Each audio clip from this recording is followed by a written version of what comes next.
scopuri. Și iese.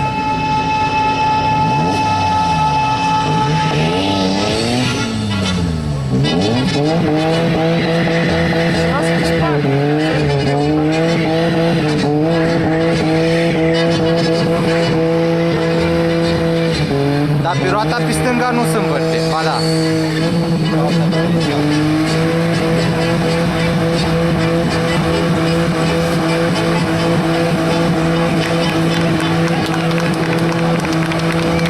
Felicitări!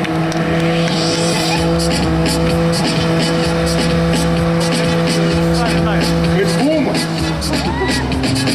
Și e făcut de un singur matiz.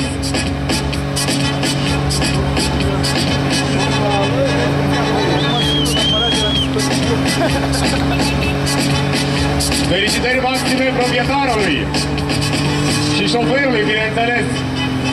E același, mă.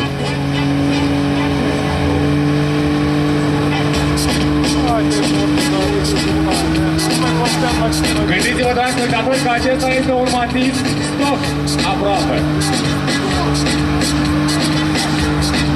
Nu mai văd, nu mai văd.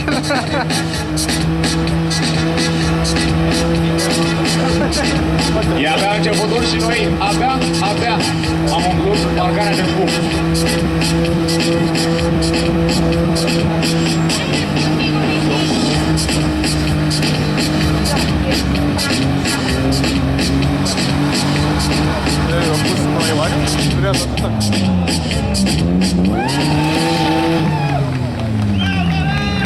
Felicitări!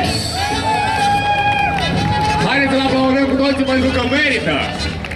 Acesta este Alex de pe Bubou, zis BGZ, cum nu-i place lui. Alex, felicitări maxime!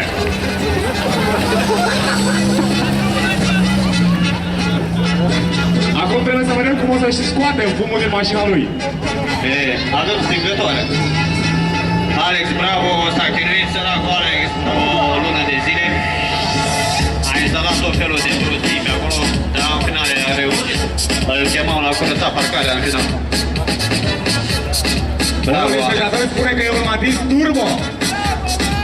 Felicitări, hai să aplaudăm cu toții! Mai vrea! Alex, am să te rog să mai dai puțin în parcare.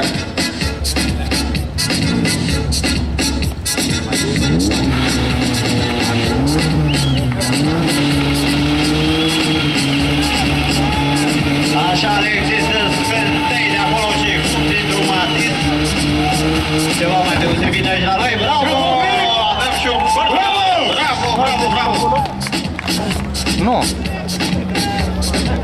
Credeți că un matiz nu poate scoate fum? Uite, Alex, BGZ a reușit! Felicitări!